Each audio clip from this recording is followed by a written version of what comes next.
Yes, that's me. A couple of years ago. You must delete the pictures. They mustn't go public.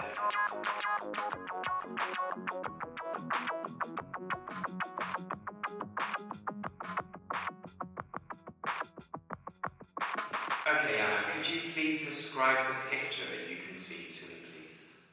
Yes. So, in the middle, like here, there are two elephants, right? Okay. And, I don't know, there are tents.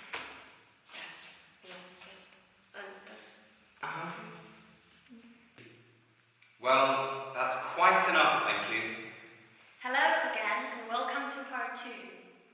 Here we're going to describe, compare, and contrast some pictures. It might seem pretty difficult. So, in a moment, Eliska and I will disappear from the screen, but don't worry, we'll be back in a minute after we've read you some useful expressions. Well, guys, if what you can see now is a blank screen, don't worry, your computer's working fine because the blank screen is our picture. And now, you can also see a few objects in different positions all over the picture. The question is, where exactly are they in the picture? The white circle is definitely in the middle of the picture. The violet triangle is at the top of the picture. The pink triangle is at the bottom of the picture. The orange one is on the left or on the left side of the picture. The brown triangle is on the right or on the right side of the picture. Well, now it might get a bit more difficult. The blue rectangle is in the top left corner. The green rectangle is in the bottom right corner. The yellow rectangle is in the bottom left corner. And finally, the red rectangle is in the top right corner. You can also use the expressions in the foreground, which is v poprzedí, and in the background, v pozadu. So there are 3 elephants in the foreground. And there are some circus tents in the background. Well, we hope you're all now familiar with the expressions we've just gone through. And if not, you can always find it in the text file which is part of your DVD. And one more thing, as you know, I don't speak Czech very well, but what I remember from my classes is na obrázku, right? Na obrázku. But in English, it's not on the picture, but in the picture. Please remember. So, in this picture, there are 2 girls, one of them sitting on the ground, and the other one is trying to help her. Oh, stop, Adam. Students, did you hear that? Adam said, one girl is sitting, the other girl is trying. So if you are describing a picture, use always the present continuous. Okay, so now it's time to sum up the essential rules that you should follow so as not to get into trouble. Do what you're asked to do. If you're asked to describe a picture, you should describe it. If you're asked to compare pictures, then compare them. Follow the ideas you are given on your task sheet. For example, place, size, people, activity, etc. They can help you a lot with your task. Say where people or things are positioned in the picture. Use the expressions such as on the right, in the top left corner, in the background, etc. Use the present continuous to describe activities which are going on in your picture. For instance, the lady on the left is wearing a yellow skirt, or they are talking to each other. Advanced students may use words must and might to express how certain they are about something. For example, the people might be celebrating someone's birthday, or the picture must have been taken somewhere in Africa. Well, is there anything else students should know about this part of their maturita? Yeah, after you've finished describing and comparing your pictures, you might be asked one or two additional questions. So, in these pictures, you might be asked the question, what are the advantages and disadvantages of travelling by car? You should see the example papers to practice this. And there is one more thing students might be asked to do. Yeah, it's statements. Now, after you've finished describing and comparing your picture, you might be given a statement, such as, cars should not be allowed in city centres. Then you have to justify and express your opinion.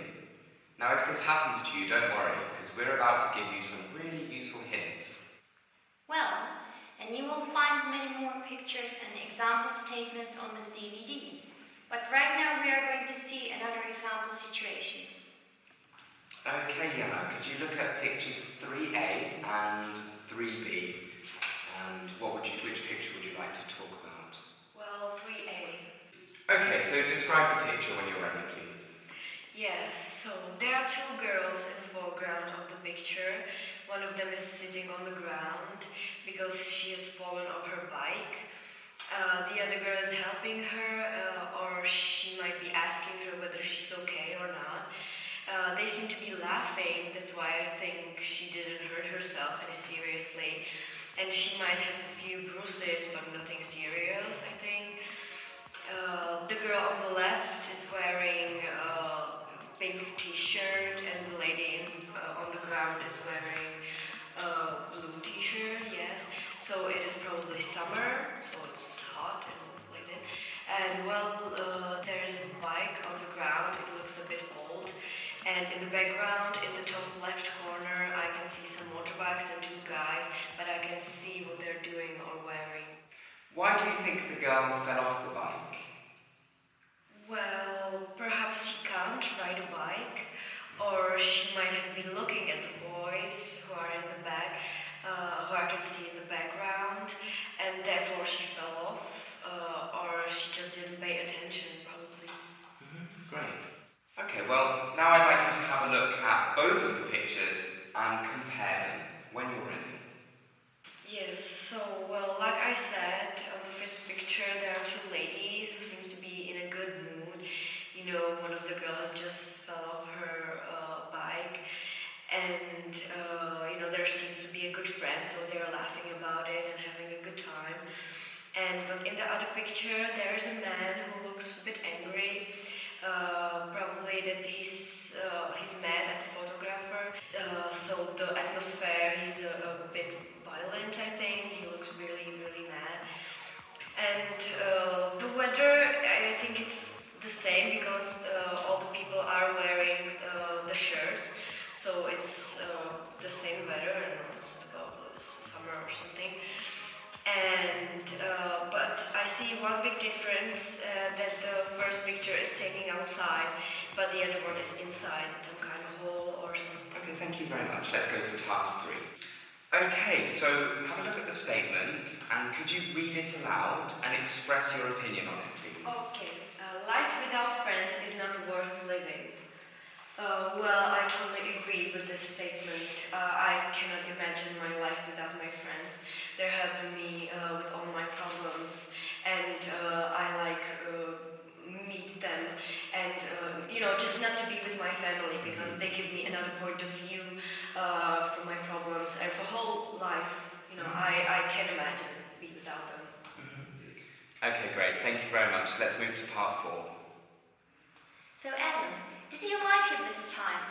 Oh yes, it was very, very good. The student managed to describe and compare the pictures really, really well, using all of the right expressions in the foreground, background, left corner, right corner. And she managed to use the verbs must and might, which is actually very difficult. And at the end, she gave clear and justified opinions about the statement. So, all in all, perfect. Well, nice to hear this. And this is the end of part 2. Don't forget, use the present continuous. The present continuous.